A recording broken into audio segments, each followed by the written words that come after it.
தமிழீழ விடுதலை இயக்கத்தின் திருகோணமலை கட்சி அலுவலகத்திற்கு முன்பாக இந்த கவனஈர்ப்பு போராட்டம் முன்னெடுக்கப்பட்டது. தமிழீழ விடுதலை இயக்கத்தின் திருகோணமலை மாவட்ட கிளையின் உறுப்பினர்கள் இந்த கவனஈர்ப்பு போராட்டத்தை ஏற்பாடு செய்திருந்தனர்.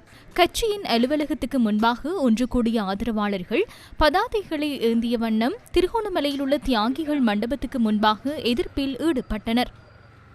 மகாநாட்டை பின்பற்றுவதற்காக தலைமைத்துவமானது ஒழித்து திரிகிறது. இங்கே ஒரு வார்த்தை அங்கே ஒரு வார்த்தையாக இப்படியே சொல்லி கொண்டு போனால் எங்களுடைய நிலைமை என்ன? எங்களுக்கு விட்டு கொடுத்து தந்துட்டு போங்க. விட்டு கொடுத்து உங்கள்கிட்ட பிச்சை கேட்க வரல. நீங்க செய்யறதெல்லாம் அட்டுழியம் வந்து எங்களோட உறுப்பினர் எங்களுக்கே வழங்கிட்டு நீங்க மக்களை பாக்குறதே இல்லை. தமிழ் மக்களும் உங்களை நம்பிக்கை வச்சிருக்கிறாங்க. ஆனா நீங்கள் சரியான முறையில தலைமைத்துவத்துல இருந்து இந்த மாநாட்டை நடத்துங்க.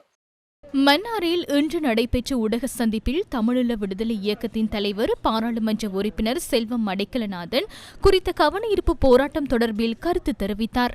பலமையாக 2 வருடங்களுக்கு ஒரு எங்களுடைய மாநாடு நடந்து புதிய நிர்வாகங்கள் தெரிவு செய்யப்படுவது வரைக்கும் இன்றைய 12வது மாநாடும் நடத்துவதற்கான அனைத்து முயற்சிகளும் நிறைவு பெற்றிருக்கிறது. மாவட்ட ரீதியான தெரிவுகளை நாங்கள் செய்திருக்கிறோம். திருவண்ணாமலையிலே நாங்கள் தெரிவு செய்த முறை தவறு என்று நீதிமன்றத்துக்கு சென்றிருக்கிறார்கள் எங்களுடைய பழைய நிர்வாகத்திலே இருக்கின்றவர்கள்.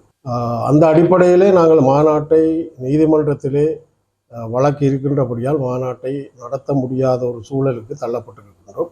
ஆகவே உங்களுடைய நியாயமான கோரிக்கை நிச்சயமாக நிறைவேற்றப்படும் என்பதை நான் இங்கு சொல்லிக்கொள்ள விரும்புகின்றேன்.